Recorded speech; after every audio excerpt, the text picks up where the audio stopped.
Hey Bible lovers, I'm Tim Nichols, and I'm here to bring your Nicholsworth, and today from Crossway with the ESV Church History Study Bible. Now this is available in several different cover types to include all the way to a hardback, to a genuine leather, even in true tone. So let's check it out. First of all, I absolutely love this box. I don't talk about boxes often because I don't have a lot of time, but this one, not being a premium Bible, actually has a beautiful two-piece box. I love the cathedral look and the gold stamping. Has some descriptions on the back. But without further ado, let's get to what everyone really wants to see.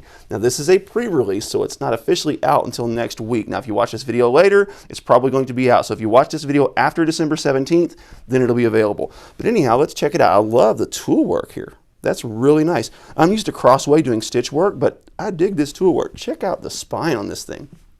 Wow, it has 6 raised hubs on the spine.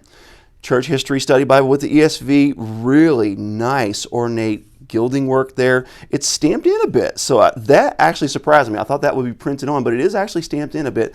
The gilding looks sharp.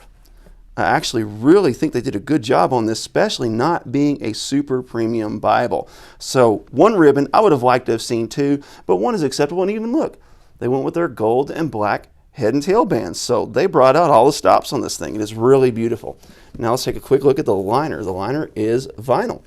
I was impressed by that because a lot of times on non-premium Bibles, you will see a paper liner. I don't see any reinforcement tape. That does not mean it's not there. Sometimes it's not easy to see. It looks at least possible, but this vinyl liner is going to go a long way when it comes to construction. The corners look nice. Check that out.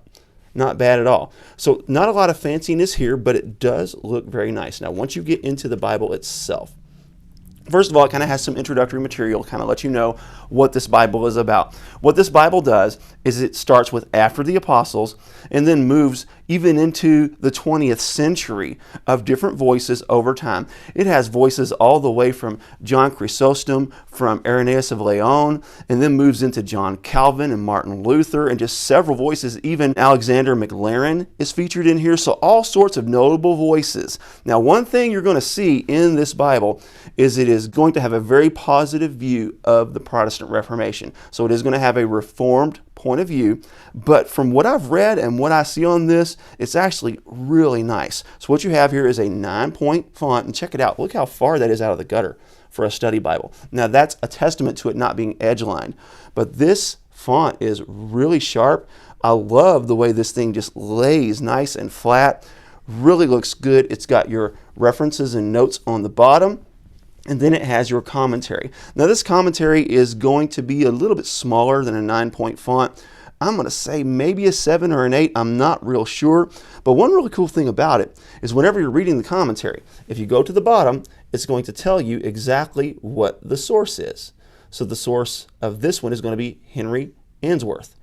And it's also going to source what it came from.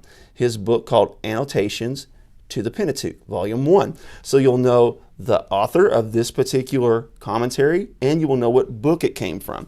And this is the same all throughout the text. Now, one thing I did notice about this is I did have to unstick some of the pages because the gilding kind of sticks together. But it's not bad at all. I really, really love this paper too. Check it out. I don't know what the GSM of this paper is, but it does not feel very thick. It feels to be probably 30s, low at that.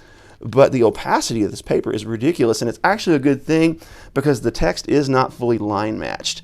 I was a little bit disappointed in that at first, but as I started flipping through this, I was like, you know, it really doesn't matter because the opacity of this paper is ridiculous. Now, on camera, if you see ghosting, that's pretty typical. For some reason, cameras tend to kind of accentuate the ghosting, but I'm telling you, it is not bad at all. So let's kind of move on through some other settings. It does give you a nice little introduction of each book. And then the title of the book is kind of offset at the top of the page. You have a little blank space for notes if you want it. There's not a whole lot of margin space because that's not this book's purpose. So let's get into some poetic settings just so you can see how they look. And you can see they are center justified and in verse by verse format, while the regular text, or the prose as they call it, is in a paragraph format. The verses are not super bold, so they can be just a little bit difficult to find because they're kind of small. But again, this is made to be reader friendly. You're not going to be preaching or teaching with this. Well, I mean, I guess you could, but typically speaking, this is going to be a desk Bible. And as you get into certain parts of the Bible, you can see there is lots of commentary. This is Hugh Martin.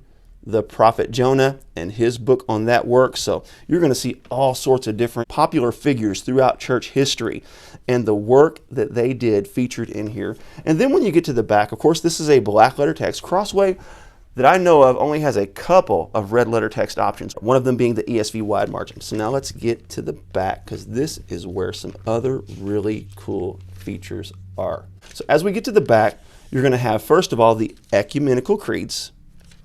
And they only have 3. Now, I was a little disappointed in this. I understand they have the Creeds and Confessions Bible, and I understand that one has a long list of the creeds, but this was a disappointment for me because I would have liked to have seen more creeds included simply because of the nature of this Bible. Then it has articles and resources, and it kind of takes you through the history of the church, the history of the Bible, the history of interpretation and exegesis of the Bible, the history of Bible translation. And these articles are really short, easy to read. History of biblical preaching, the patristic era, which would be like the early church fathers, pre-Nicene, the Middle Ages, which would be like after that up until about the 1500s, the Bible and the Reformation. And again, they take a very high view of the Protestant Reformation, the modern age, reading in a critical age, creeds and confessions, kind of telling you the nature of them, then the devotional use of the scripture, and just on and on and on. This is really cool too. This is the role and traditions of the Protestantism and the Roman Catholic Church, and kind of how they play a role in church history. The Bible and the global church. Then you get into your tables and weights and measures. You get into some reading plans. And then finally you get into an author index. Now this is an important part of this Bible. And it's also a little bit of a miss in my mind.